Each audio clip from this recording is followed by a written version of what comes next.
ഒറ്റപ്പെട്ടു പോകുന്ന ചില ഇടങ്ങളുണ്ട്, ചില കോളനികൾ, ചില പ്രത്യേകമായിട്ടുള്ള പ്രദേശങ്ങൾ. പെട്ടെന്ന് മഴവെള്ളം വന്നാൽ വെള്ളം കൂടുകയും അങ്ങോട്ട് കടക്കാനുള്ള സാഹചര്യങ്ങൾ ഇല്ലാതാവുകയും ചെയ്യുന്ന പ്രദേശങ്ങളുണ്ടെങ്കിൽ ആ പ്രദേശങ്ങൾ പൂർണ്ണമായിട്ടും ഭക്ഷണം നേരത്തെ തന്നെ എത്തിക്കാനുള്ള, ഭക്ഷ്യധാന്യങ്ങൾ നേരത്തെ തന്നെ എത്തിക്കാനുള്ള സൗകര്യങ്ങൾ വേണം. ഇക്കാര്യത്തിൽ ഭക്ഷ്യവകുപ്പ് മന്ത്രിയുമായിട്ടും സംസാരിക്കുന്നുണ്ട്. അവർക്ക് നേരത്തെ തന്നെ ഒരു കരുതൽ ഭക്ഷണ സംവിധാനം ഉണ്ടാക്കാൻ വേണ്ടിയിട്ടുള്ള സഹായങ്ങൾ ചെയ്യേണ്ടതുണ്ട്. NHുമായി ബന്ധപ്പെട്ട് മറ്റു കാര്യങ്ങളൊക്കെ നേരത്തെ വിശദീകരിച്ചിട്ടുണ്ടാകും. കളക്ടർമാർക്ക് ഇപ്പോൾ കൊടുത്തിട്ടുള്ള ഇൻസ്ട്രക്ഷൻ ഓരോ ഫേസായിട്ടാണ് ഓരോ കരാറുകാർക്ക് NHൻ്റെ നിർമ്മാണ പ്രവർത്തനം ഏൽപ്പിച്ചിട്ടുള്ളത്. അതിൽ ആ കരാറുകാരുടെ തന്നെ നേതൃത്വത്തിൽ അവർ പ്രവർത്തിക്കുന്ന പ്രവർത്തന സ്ഥലങ്ങളിൽ ഒരു റാപ്പിഡ് റെസ്പോൺസിബിൾ ടീമിനെ നിർബന്ധമായിട്ട് നിയന്ത്രിക്കണം. ആവശ്യമായിട്ടുള്ള ഉപകരണങ്ങൾ അവരുടെ കയ്യിലുണ്ടാകണം. ഏതെങ്കിലും വിധത്തിലുള്ള ഒരു പ്രതിസന്ധി ഉണ്ടായാൽ, വെള്ളം കുത്തിയൊലിച്ചു വന്നാൽ, അത്യാവശ്യമായൊരു സംവിധാനം ഉണ്ടായാൽ വേറെ കാര്യത്തിൽ നിൽക്കാതെ ആ ടീമിന് തന്നെ നേതൃത്വം നൽകി ആ കാര്യങ്ങൾ പരിഹരിക്കാൻ കഴിയുന്ന വിധത്തിലുള്ള സംവിധാനം ഉണ്ടാക്കണം. അതോടൊപ്പം കളക്ടർമാർക്ക് കൊടുത്തിട്ടുള്ള മറ്റൊരു നിർദ്ദേശം, ദേശീയപാതകളുമായി ബന്ധപ്പെട്ട് ഇപ്പോൾ പ്രയാസമുണ്ടാകുന്നതും പ്രതിസന്ധി ഉണ്ടാകുന്നതുമായ സ്ഥലങ്ങളുടെ ലിസ്റ്റ് സർക്കാരിൻ്റെ നിർദ്ദേശപ്രകാരം കളക്ടർമാരെടുത്തിട്ടുണ്ട്. ആ സ്ഥലങ്ങളെ കേന്ദ്രീകരിച്ച് ഒരു ഓൾട്ടർനേറ്റീവ് റൂട്ട് കണ്ടെത്താൻ വേണ്ടി നിശ്ചയിച്ചിട്ടുണ്ട്. നേരിട്ട് ദേശീയപാതയിൽ ഏതെങ്കിലും വിധത്തിലുള്ളൊരു സ്തംഭനാവസ്ഥയുണ്ടായാൽ ആ വാഹനങ്ങൾ വഴിതിരിച്ചു വിടാൻ വേണ്ടി കഴിയുന്ന വിധത്തിലുള്ള സംവിധാനങ്ങൾ ഉണ്ടാകണം.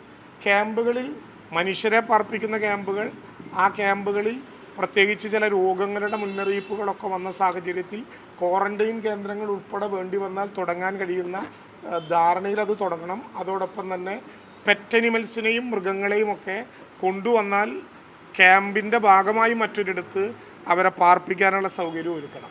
കവചം രൂപീകരിച്ചതിന് ശേഷമുള്ള ആദ്യത്തെ മഴക്കാല മുന്നറിയിപ്പും അതിൻ്റെ പ്രശ്നങ്ങളുമാണ് നമ്മൾ നേരിടുന്നത്. 100 ഇടങ്ങളിൽ കവചം പ്രവർത്തിക്കുന്നുണ്ട്. അതിനു വേണ്ടിയിട്ടുള്ള ഉദ്യോഗസ്ഥന്മാരെ തയ്യാറാക്കിയിട്ടുണ്ട്. അതിൻ്റെ സന്ദേശങ്ങൾ നൽകാൻ ആവശ്യമായിട്ടുള്ള സൗകര്യങ്ങൾ ഉണ്ടാക്കുന്നുണ്ട്. ഡാമുകളുടെ യോഗം ഇന്നലെ തന്നെ റവന്യൂ ദുരന്ത നിവാരണ വകുപ്പിൻ്റെ പ്രിൻസിപ്പൽ സെക്രട്ടറി തന്നെ വിളിച്ചു ചേർത്തിരുന്നു. ആ ഡാമുകളിലെ റൂൾ കർവുകൾ ഉള്ള ഇടങ്ങളിലും ഇല്ലാത്ത ഇടങ്ങളിലും റൂൾ കർവ് നിർബന്ധമായും നടപ്പിലാക്കാൻ, കൃത്യമായി വെള്ളം വരുന്നൊരു കേന്ദ്രം എത്തിയാൽ അത് അതത് സമയങ്ങളിൽ ഓപ്പറേറ്റബിൾ ആക്കാൻ വേണ്ടിയിട്ടുള്ള ആവശ്യമായിട്ടുള്ള നടപടിക്രമങ്ങൾ ഉണ്ടാകണം എന്ന് നമ്മൾ നിശ്ചയിച്ചിട്ടുണ്ട്.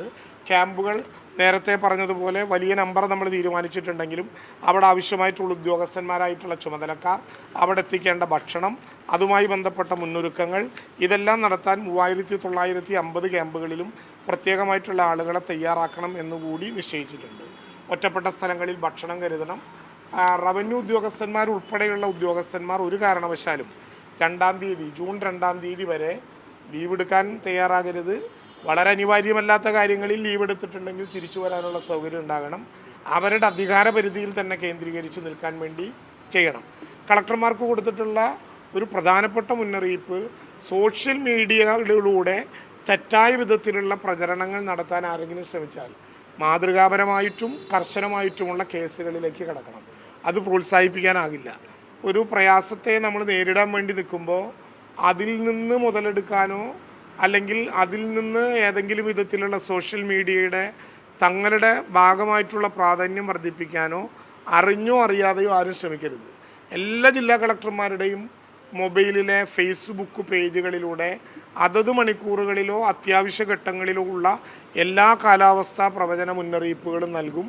അത് നമ്മുടെ മാധ്യമങ്ങൾക്കും കൃത്യമായിട്ട് ലഭ്യമാകും.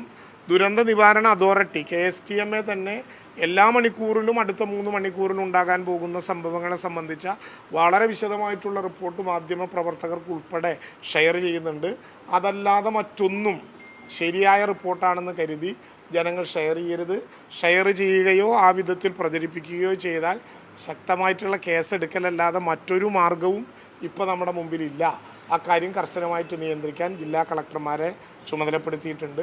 ഡിസാസ്റ്റർ ആക്ട് പ്രകാരം ആ കമ്മിറ്റിയുടെ ചെയർമാൻമാർ എന്ന നിലയിൽ DDMA യോഗങ്ങൾ കൃത്യമായി ചേർന്ന് ഏതാവശ്യങ്ങളും, അത് മെറ്റീരിയലാകാം, മെന്നാകാം, സാമ്പത്തികമാകാം, ഏതാവശ്യങ്ങളും അതത് സമയത്ത് നിർബന്ധമായ അധികാരം ഉപയോഗിച്ചുകൊണ്ട് നടപ്പിലാക്കാൻ കളക്ടർമാരെ ചുമതലപ്പെടുത്തുകയും ചെയ്തു.